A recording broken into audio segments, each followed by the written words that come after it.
Good afternoon. Fire crews are working to extinguish flames at a waste removal facility in Etobicoke. The blaze broke out early this morning at the site on Shorncliffe Road, with dozens of firefighters called to respond. CTV's Mike Walker has been following the firefighting efforts and joins us live now with more. Mike.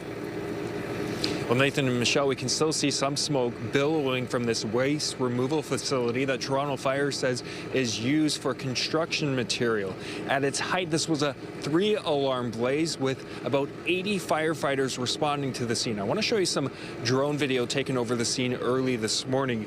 In it, you can see several aerial trucks trying to get the fire under control as flames engulfed the facility. The fire broke out around 5 this morning. Toronto Fire say they were alerted after someone in the area noticed the smoke and called 911. Officials say no workers were on site when the fire broke out.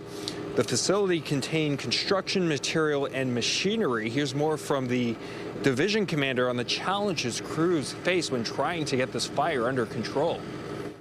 The challenging part of this fire is we're not going inside the building, so we're using access holes with our aerial equipment. And as you can imagine, they're just piling the waste in there. So to get deep into the seat of the fire would be the challenging part.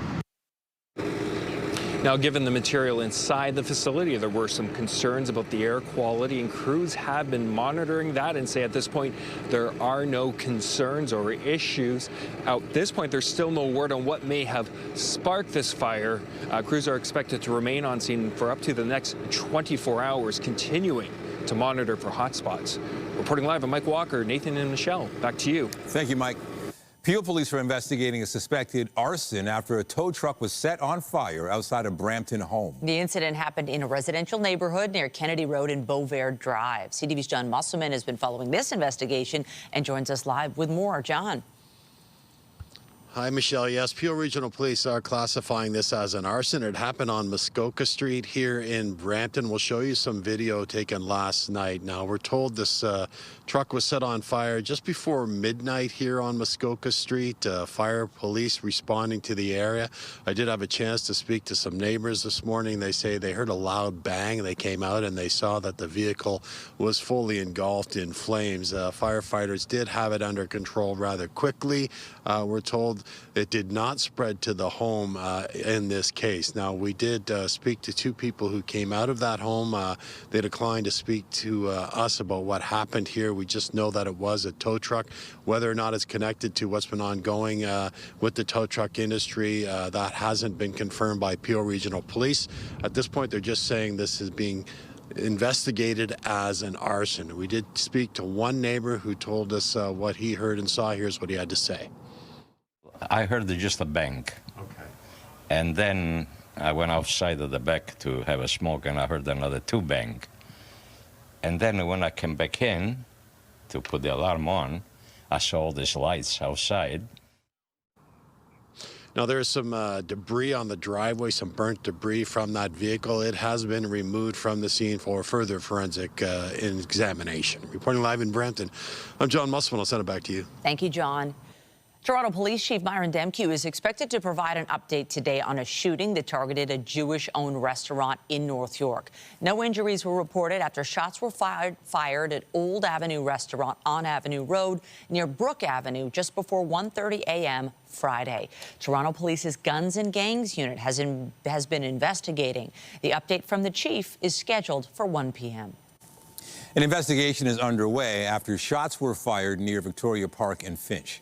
Police were called to the area for reports of shots fired around 2:30 in the morning. They found evidence of gunfire, but no injuries have been reported. So far, police have not released any information about possible suspects, and they're asking anyone with information to come forward. And police have released an image of a suspect wanted in a sexual assault investigation in the West End. The suspect is described as 5'6" with a skinny build. He was last seen wearing a black hooded sweater, face covering, and black pants. Police say on Monday at around 10 p.m., they responded to the Bloor and Lansdowne area after a victim reported being sexually assaulted. The suspect was last seen running south on St. Helens Avenue. A 77-year-old man is dead after being struck by a vehicle in Ajax. This happened last night in the area of Wesney Road and Bramwell Drive, just north of the 401. The man was rushed to hospital, where he later died. The driver of the vehicle involved, a 22-year-old woman, remained at the scene. The circumstances leading up to this man being struck are still under investigation. Meanwhile, a motorcyclist has been injured in a crash in the junction. Emergency crews were called to the scene of the incident between a car and a motorcycle. This was in the area of Dundas and Kiel around 6:30 a.m. The motorcyclist was taken to hospital with minor injuries. Still to come, the latest on the ceasefire in the war between the U.S., Israel, and Iran. We'll have more on the agreement a little later in the newscast. The Toronto District School Board says it's anticipating needing 300 fewer teachers this September due to lower enrollment. That's less than half of the more than 600 positions the elementary teachers of Toronto had suggested were on the chopping block. The TDSB says it takes a look at staffing needs for the upcoming school year every spring. Currently, the board says it's expecting nearly 5,000 fewer students this September.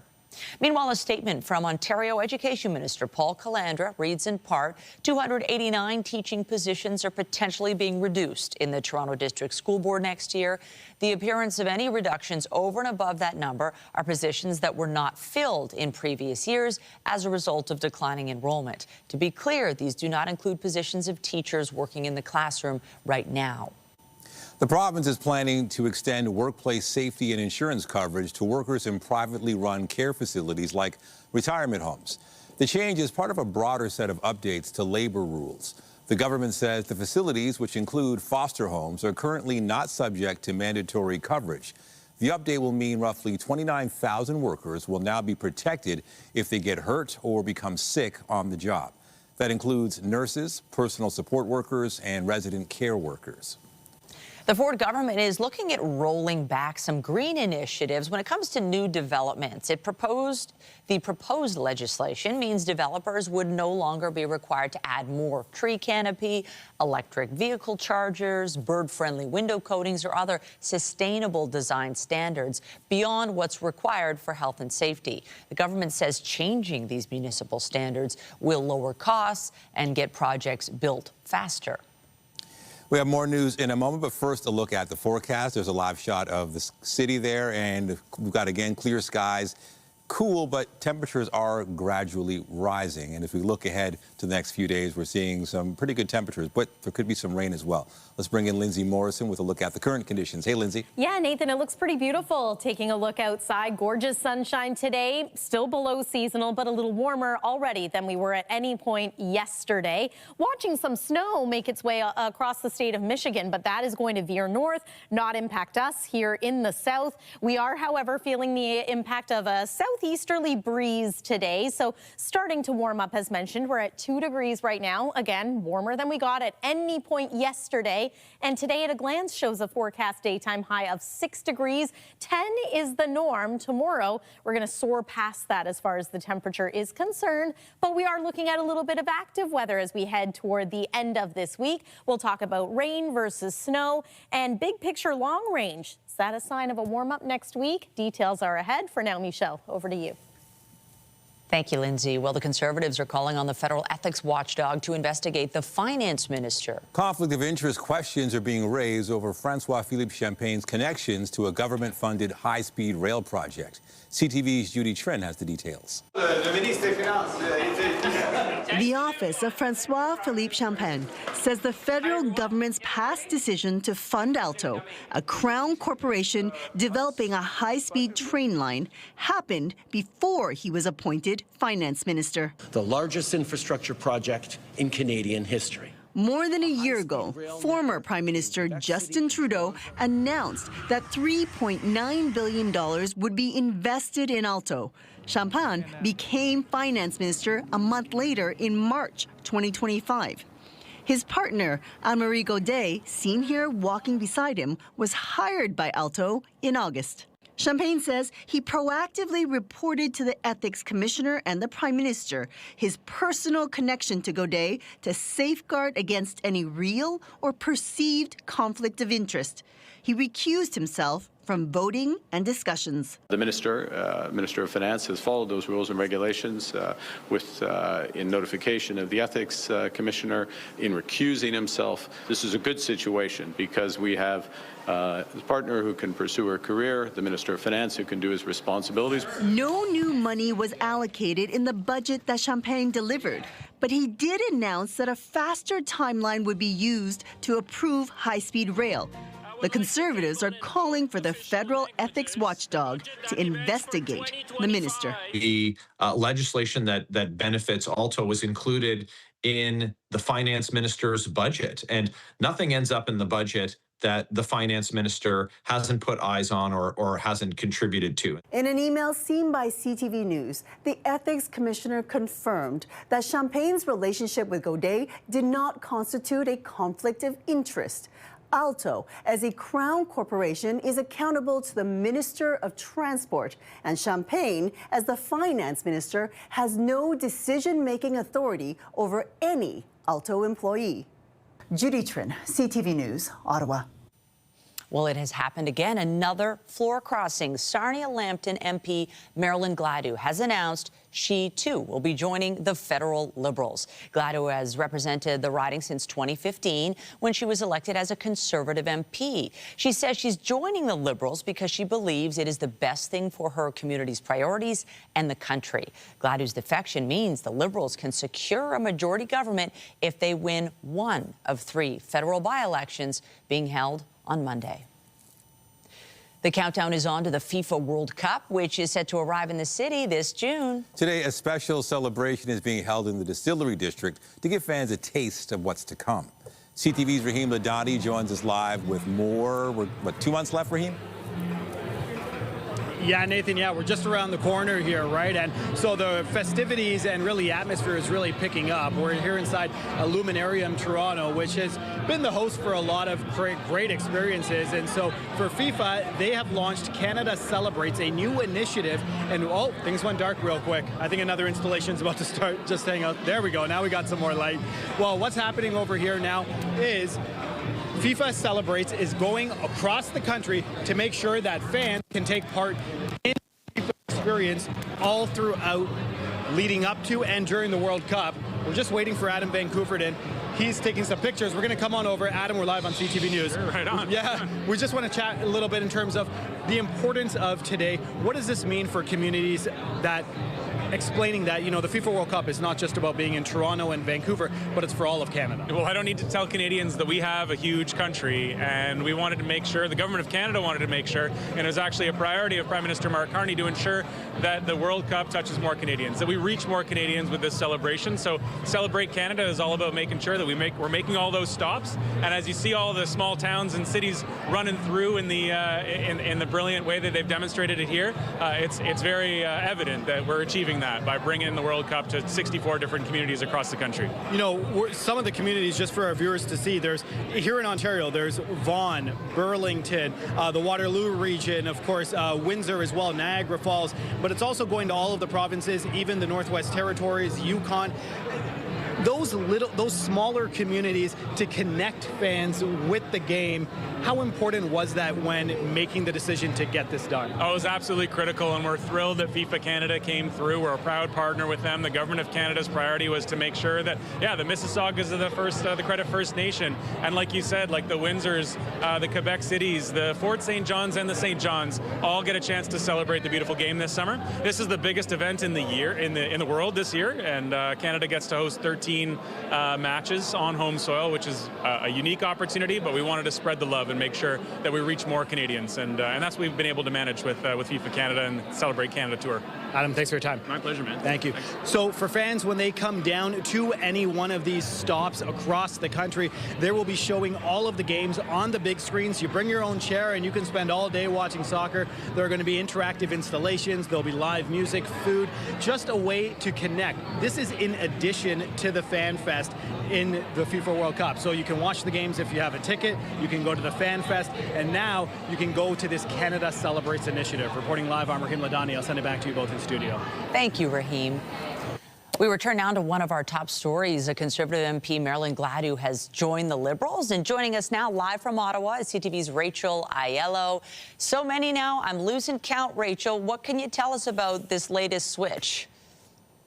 Yeah, absolutely. So for those counting, it is now 5 floor crossers that Prime Minister Mark Carney has courted from opposition parties, 4 of them from the Conservative caucus under Poilievre's leadership, and 1 from the NDP. And as well, when we're talking numbers, they are now at 171 seats in the House of Commons. That threshold to hit a majority government is 172. So they are that much closer today to that majority government territory. Keep in mind, of course, those 3 upcoming by-elections next week would bring them over that threshold, and if they win all 3, a bit more comfortably. So obviously a massive pickup for Prime Minister Mark Carney today in securing longtime Conservative MP Marilyn Gladu as his latest Liberal MP. And I think we've got a bit of a clip here from the Prime Minister talking a bit more about it.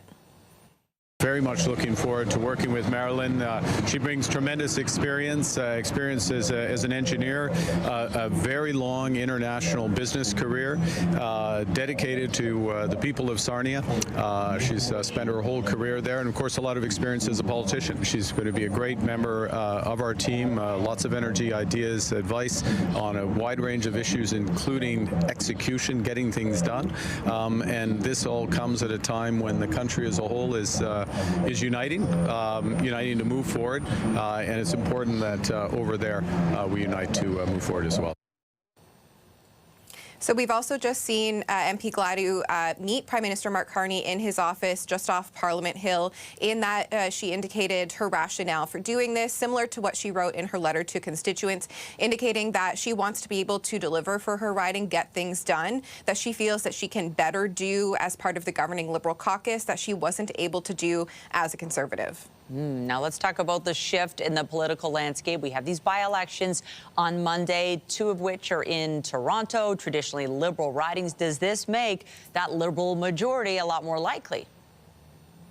I think it absolutely does. And even ahead of those by-elections, we're already starting to hear chatter here in the newsroom about the potential for there to be additional floor crossers between now and then. The Liberals have their National Party convention in Montreal this weekend. If they were to secure that majority government number, just 1 more floor crosser by then, that could be a very different gathering of Liberals than what it would be right now. But if that doesn't bear out, that there isn't another floor crosser between now and Monday, they have a chance to get that majority just that soon. So as you rightly mentioned, 2 of those ridings are Liberal strongholds. The Liberals are very much expected to win. And then, of course, there is the riding in Quebec that was very narrowly won, but still I know the Liberals are putting a lot of campaigning and focusing effort there. If they were to secure all 3 of those by-elections next week, that's 174 seats. It's still a thin majority, but absolutely a functioning one, and would provide stability for the Liberals, assurance that they'd be able to pass all of their promises, all of their bills, all of their policies in the House of Commons without worrying on every vote that they could fall on confidence. What is the reaction from the Conservatives at this point?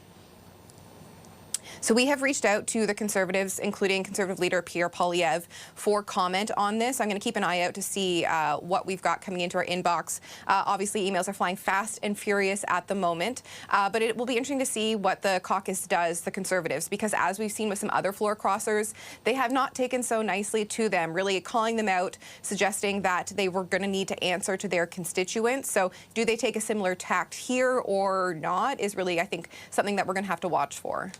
CTV's Rachel Aiello live for us in Ottawa. Thank you. Thanks. Well, the United States, Israel, and Iran have reached a 2-week ceasefire in their war. The agreement was reached last night after U.S. President Donald Trump pulled back from threats to destroy Iranian civilization. Trump says he will suspend the bombing of Iran for 2 weeks, subject to the complete, immediate, and safe opening of the Strait of Hormuz.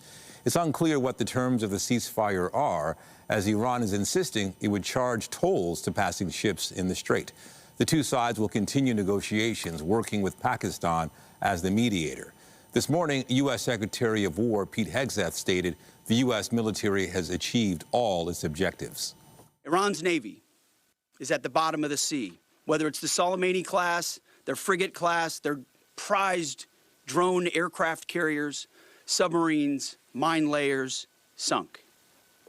Iran's Air Force has been wiped out.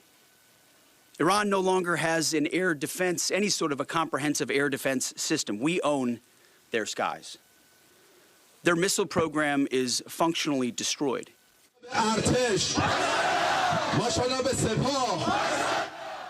Meanwhile, Iranians took to the streets to celebrate the start of the ceasefire. A large group gathered in Isfahan, one of the cities hardest hit by U.S.-Israeli strikes. And CTV's Scott Hurst has been following the developments in the war and joins us live with more. So, Scott, how did they reach this temporary agreement with all that rhetoric? Nathan, it really is a dramatic turn of events with all that rhetoric, as you mentioned, and global leaders are welcoming this ceasefire, putting out a joint statement also signed by Prime Minister Mark Carney, which, as I mentioned, welcomes the two-week ceasefire, also thanking Pakistan for helping to facilitate the important agreement. But in this statement, pointing out the goal must now be to negotiate a swift and lasting end to the war within the coming days. And so that is the message from the international community. But in terms of the dramatic turn of events we saw over the past several hours as this came to fruition, the U.S. president went from threatening to annihilate Iran to saying the U.S. will temporarily stop the bombing campaign, at least for now, and try to work towards a lasting peace deal. Of course, this is a significant de-escalation. It is incredibly fragile. It's tentative, and as we mentioned, temporary, a two-week halt in the fighting for now. As the U.S. president said on social media, Iran put forward a 10-point proposal that he initially claimed as a workable basis on which to negotiate, but then later called it fraudulent. Iran says it has accepted the ceasefire and that it would negotiate with the United States in Pakistan beginning on Friday. Some of the main points by Iran include the lifting of sanctions, the release of frozen Iranian assets, a U.S. military withdrawal, and continued Iranian control over the Strait of Hormuz. Here's more from Prime Minister Mark Carney on the international community welcoming the ceasefire. I'd like to thank the Prime Minister of Pakistan, the President of the United States, the leaders of Iran for establishing this two-week ceasefire. Canada joins our allies from France, the United Kingdom, as I said in a statement a few hours ago, in supporting these efforts, and that will include efforts to support the reopening of the Straits of Hormuz. So the two-week ceasefire at the moment buys both sides more time, as I mentioned. But in terms of where this ceasefire goes from here, Nathan, the two sides are expected to meet in Pakistan on Friday. So, Scott, what does this mean for the Strait of Hormuz? Well, that has been, of course, as we've seen, the critical choke point that has really impacted not just the Middle East, but the broader community and the economy, particularly when it comes to energy prices. And, of course, we've all been feeling that very acutely in Canada when it comes to how much it costs to fill up our gas tanks. So the temporary ceasefire, according to Trump, depends on the complete, immediate and safe opening of the Strait of Hormuz. However, the Iranian foreign minister says ultimately still the safe passage through the strait will only be possible right now with the coordination of Iran's armed forces, and reportedly Iran and Oman will charge fees on ships to navigate the critical shipping route that ships so much of the world's oil. So really what happens, Nathan, in the next 2 weeks will be very critical, particularly when it comes to the Strait of Hormuz, and also can the two sides agree to more of a lasting peace deal between the U.S., Israel, and Iran, Nathan. All right, that is the hope. CTV National's Scott Hurst in the CTV National Newsroom. Thank you. Thanks, Nathan. Well, Israel insists the ceasefire does not include Lebanon and says it's continuing strikes as well as ground operations against Hezbollah. Lebanon's health ministry says at least 89 people have been killed and 700 wounded in Israel's midday strikes in Beirut. Sources quoted an Iranian-backed militant group as halting fire on northern Israel and on Israeli troops in Lebanon as part of the truce. Iran's news agency cites an unnamed source saying Tehran will withdraw from the ceasefire agreement if attacks on Lebanon continue. The deal to open the Strait of Hormuz has already led to a drop in oil prices. Here's a look at the price at the pumps across our country. Newfoundland and Labrador has the highest price at just over $2.06 a litre on average. Ontario's price currently sitting at roughly $1.81. The cheapest gas is over in Alberta, where it's selling for an average of $1.68. Canadian astronaut Jeremy Hansen will receive a very special call from Earth this afternoon. He'll speak with Prime Minister Carney and Industry Minister Melanie Joly. The link-up will take place as the Artemis II crew continues its journey home after its historic mission to the moon. They completed a 6-hour lunar flyby, going farther into space than any humans before. The astronauts are scheduled to splash down off the coast of California on Friday. Some international headlines about Newfoundland and Labrador have been met with confusion in that province. CTV's Garrett Berry has more on the islanders speaking out to protect their reputation. A headline so worthy of parody, Keith Muse says he just couldn't leave it alone. The heroic passengers were stranded on this barren wasteland for multiple days. When the BBC and People magazine wrote of one flight's air travel nightmares, they called Newfoundland a freezing Canadian island. That description didn't quite sit just right with some people in this province who are kind of famous for bringing people in when flights are grounded. The musical Come From Away about the grounded flights after the 9/11 attacks helped catapult central Newfoundland to Broadway fame. I just don't want to hear anybody badmouthing Newfoundland. You know, you don't get stranded here. You can't get stranded in the best province in the country, as far as I'm concerned. The British Airways flight from London was grounded for 2 days in St. John's, first for a medical emergency and then for what staff called a temporary technical issue. All the while, they didn't have access to their bags. We are used to this, and the staff are used to getting called in the middle of the night to come and help, and they're very dedicated. Heather McKinnon and her team at the Delta Hotel took in most of those passengers during their delay.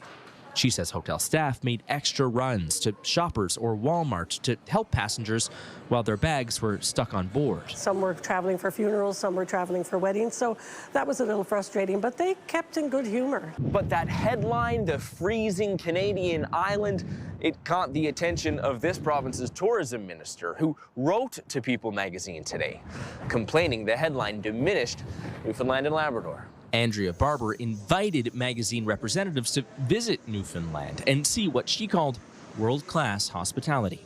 Garrett Perry, CTV News, St. John's.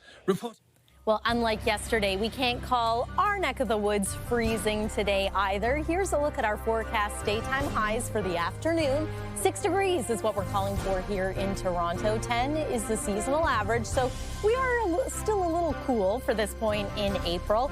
Evening conditions look great. Overnight low about +1. Here's the thing, though. We are in for a bit of active weather tomorrow. Chance of showers midday. And then look what happens Friday. We're watching the possibility of rain versus snow. We'll show you how the models are shaping up right now after this break here on CTV News at noon. Stay with us. When you see it happen, send it to CTV News. Text 10400 from your screen to ours. Text 10400.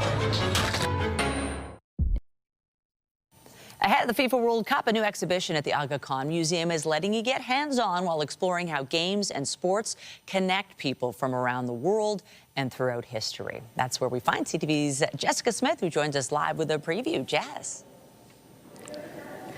Well, Michelle, it's game on here at the Ajax Museum. And as you mentioned, we're gearing up for the World Cup, one of the biggest events we're going to see really as we head throughout this year. And the Ajax Museum has this fabulous exhibition called Game On. And Bita, you're the curator of the exhibition. Talk to me about how all this works and why you wanted to bring this here, because you have so many interactive pieces in this exhibition. Thank you so much. So game belongs to everybody. So everybody plays a game, so everybody's familiar with games. So we thought it's a great topic to focus on and talk about how games connect us. I mean, brings us together across our differences or brings a conversation starter for everybody. So we thought it's a great time to focus on it. And especially with summer, we think that lots of soccer fans going to be in Toronto. So it's a great time to talk about games and their powers. And then, yes, in the exhibition, we have lots of historic works in conversation with contemporary, but also lots of hands-on, so that everybody from different age groups can come and enjoy, and it's an intergenerational exhibition. It really is so much fun. We're gonna get up and walk a little bit. I want to show you guys one of these chess pieces, because Bita and I were talking before we came on camera, and this is one of the oldest known chess, almost complete chess sets. But I want to ask you about why you wanted to include not only the modern and kind of high-tech pieces, but some of these original artifacts as well.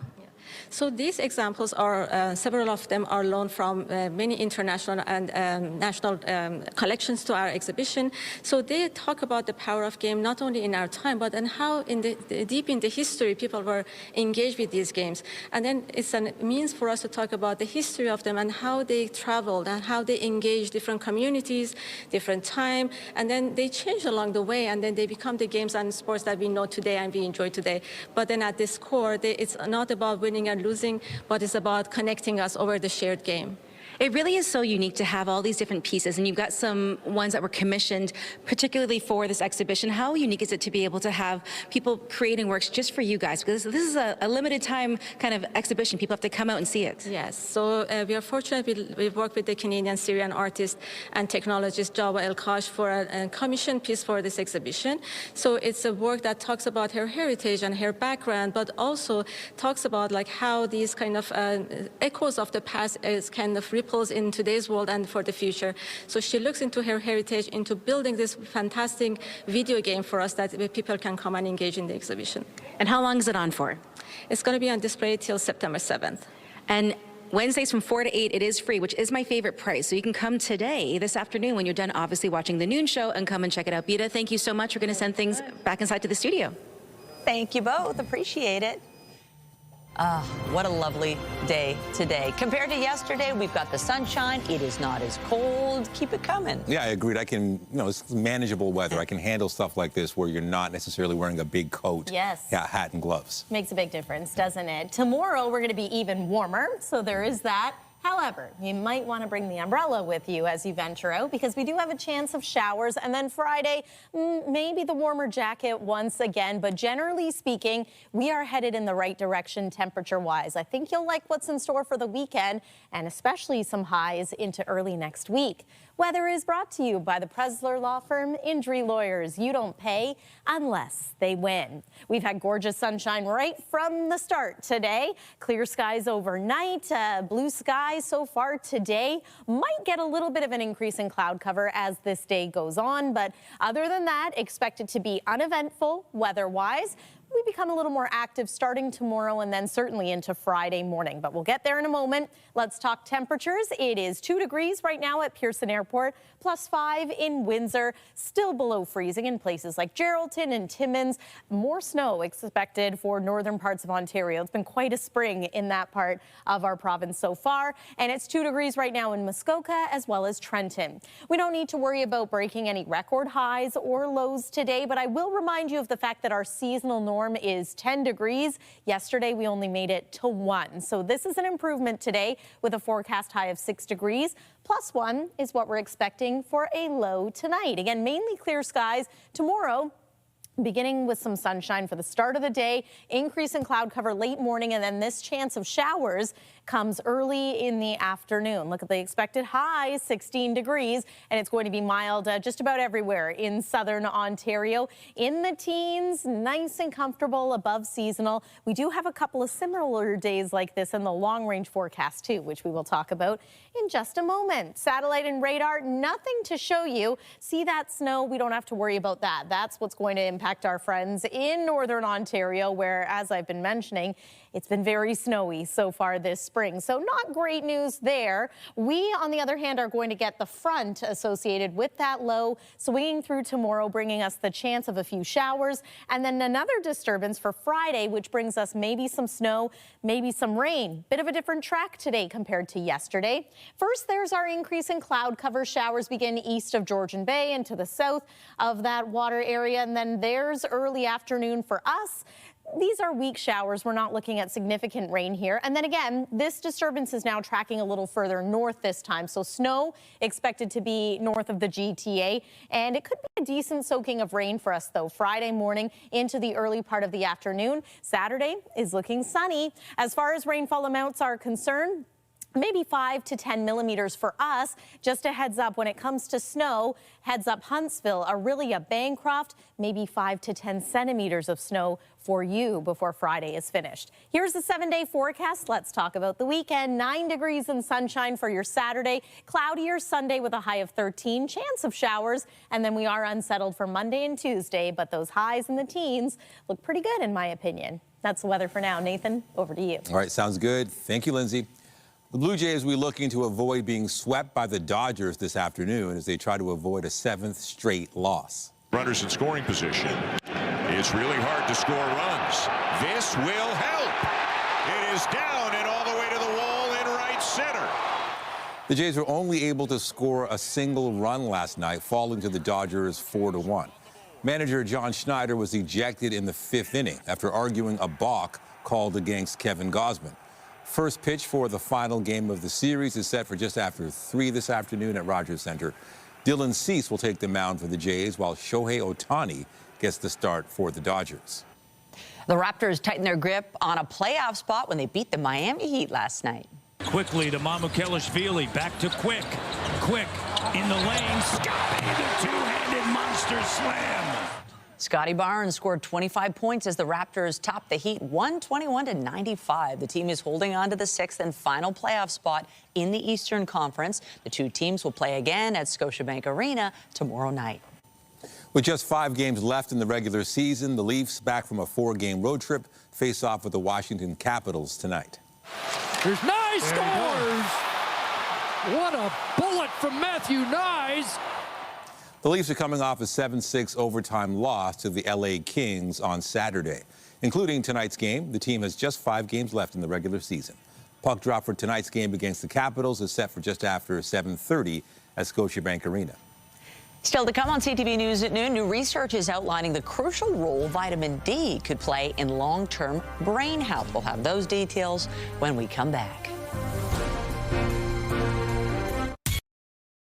New research suggests vitamin D levels in midlife could play a crucial role in longer-term brain health and preventing dementia.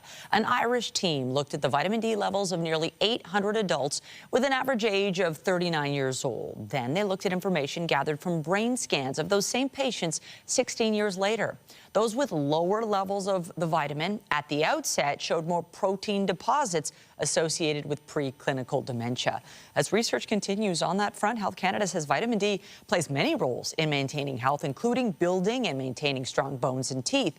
The nutrient can be produced when your body is exposed to sunlight, but the agency has long recommended ensuring getting some daily by diet or supplement, especially here in Canada. The study was published in Neurology Open Access. The federal government is asking drivers whether they think LED headlights are too bright. CAA says it's one of the top safety concerns it hears about from people on the road. CTV's Sean Varden has more. It's just like getting a blast of sun in your face. As LED headlights have become an auto industry standard, some drivers say they're simply too bright. I can't see at all, and it didn't used to be like that. Well, certainly headlight brightness has become more of an issue over the past decade, I would say, and we do hear complaints from members complaining about brightness, about the different colors of headlights. Now Transport Canada is conducting an online survey looking for feedback about how often drivers are affected by the glare from headlights. During the daylight time, I don't think they're too bright, but definitely during the evening, once the sun is down, it surely is. The new headlight technology helping drivers see better at night, but it can be blinding for others on the road. An optometrist tell me that this is becoming an increasing problem for most people because they see halos around the light, and it's making it even more difficult to maneuver through traffic and see where you're going. For many, it's not just the lights head-on. Cars following behind can be an issue as well. LED headlights, for me, have become a problem because they have become brighter and more pronounced, in particular when they're coming up behind you and you're stopped at a traffic light and it's nighttime. It's very hard to see what is around you or what's coming at you. CAA supports the government survey while also offering tips for drivers caught in the glare. When you have a new vehicle or you're getting your headlights changed, to make sure they're angled properly, make sure that they're cleaned properly, and if you need them, to get some sort of night vision glasses that are going to sort of mitigate some of the glare. The Transport Canada survey wraps up April 20th. Sean Varden, CTV News. Still to come, the ceasefire in Iran has had a major impact on global markets. We'll take a closer look when we come back. Get Toronto's top stories, breaking news alerts, and watch live. Download the CTV News app. We mentioned gas prices are on the decline, but as markets react to the ceasefire between the U.S. and Iran, markets are heading in the other direction. Stocks rallied this morning with the Dow Jones currently up more than 1,200 points, joined by the Nasdaq at more than 600 points, and the S&P F500 leaping more than 150. On this side of the border, it was no different, with boards in the green and the S&P TSX up nearly 500 points. Markets are still below where they were before the start of the war, and oil prices are still high as uncertainty remains around what happens next. The latest Spider-Man movie is swinging into theaters just a few months from now, but star Tom Holland is sharing details about some last-minute changes. Hi, my name is Peter Parker. Spider-Man Brand New Day sees Peter Parker finding his way in a world that's forgotten he exists while still facing off against new threats.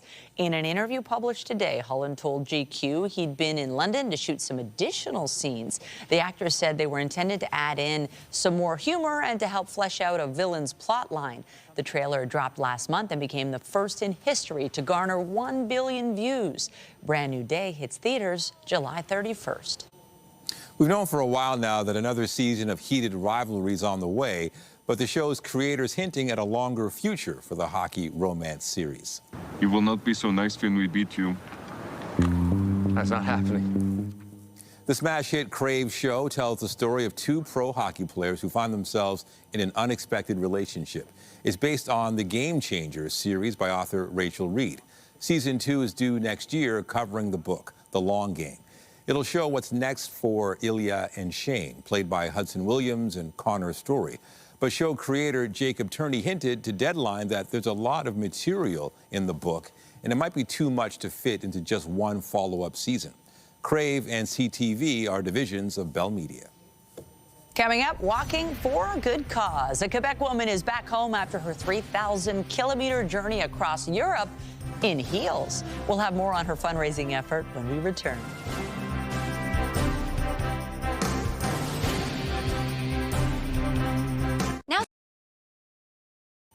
A Quebec woman is planning her next trip after walking 3,000 kilometers across Europe in heels. As CTV's Kelly Gregg tells us, it was all part of a fundraising effort to support women in need. When we met Dora Alcover, it was literally a walk in the park. How much did your feet hurt at the end of the... Not that much, and that's what I can't believe it when I say it, but since I was expecting to suffer so much, I refuse to say that it even hurt. But her 3,000-kilometer walk, documented on Instagram, was anything but. Day one, walking across Europe in heels. Almost every day, she would update her followers on her journey to fight human trafficking. We watch so much news about Epstein, about Diddy and things like that, and I think as a woman, you learn so much about sexual violence, but you feel like you can't really do anything about it. A walk with a serious purpose that she approached with a smile. I think when we say things in a cheerful way, a lot more people are willing to listen. Alcover walked from Barcelona to the headquarters of Reaching Out for Romania. An organization that works to prevent human trafficking. According to the U.S. Embassy in Romania, in 2024, there were 600 cases of it in the country. Over a third involved girls. Heels was a way to embrace femininity, to represent women, to kind of take back power on the sexualization of women. And no matter what the footwear, it's no easy trip. Day 65, walking across Europe. In heels, these are the 3 pairs of heels that I'm currently dealing with. First of all, trucks are going pretty fast. It's so slippery and wet. A journey spanning 9 months and 9 countries. Spain, France, Monaco, Italy, Slovenia, Croatia, Hungary, Serbia, Romania. Along the way, she raised 15,000 euros for the NGO, equal to about 25,000 Canadian dollars. Alcover funded her own journey and now might need to spend a little more on a new pair of shoes. Mostly platforms, so at least, during the walk, I think honestly stilettos would have been a bit next level for 3,000 kilometers. She hopes to do it all over again in Canada, building on her newfound following in style. Now I prefer almost to walk with the heels than without. That makes one of us. Kelly Gregg, CTV News. All right, good walking weather at least. I know, amazing walking weather, whatever your footwear. Yes, get outside. We encourage you to, after this show, soak up the sun and enjoy slightly warmer conditions compared to yesterday. Still a little below seasonal, but that's okay. We're headed in the right direction. One more look at the satellite and radar. Nothing really to be concerned about here, even though, yes, that is snow at the top corner of your screen, impacting our friends in northern Ontario. Tomorrow, we're going to soar all the way to about 16 degrees for a high. It's not expected to be a picture-perfect day condition-wise. We will see some cloud cover build late in the morning. A few showers fall early afternoon. And then Friday, that warmth is short-lived. We're back down around 5 for the high. Early morning temperatures will be in the low single digits, so that's why we have the opportunity for snow or rain. At this point today, it's looking a little more like a rainy morning commute for Friday. Saturday, glorious sunshine, 9 degrees, and then we are slightly above seasonal for Sunday, but expect more cloud cover that day, chance of showers, and then we are unsettled early next week. But highs around 18 and 15 degrees. That's not bad. It's a little closer to what we expect at this point in April, wouldn't you say, Nathan and Michelle? I'll take it. Thanks, Lindsay. And that's it for CTV News at noon. Remember, you can get Toronto's breaking news all day long on CP24 and at ctvnewstoronto.ca. For Lindsay Morrison and all of us here, have a pleasant afternoon. I'm Michelle Dubé. And I'm Nathan Downer. Be sure to join us later for CTV News at 5 and 6.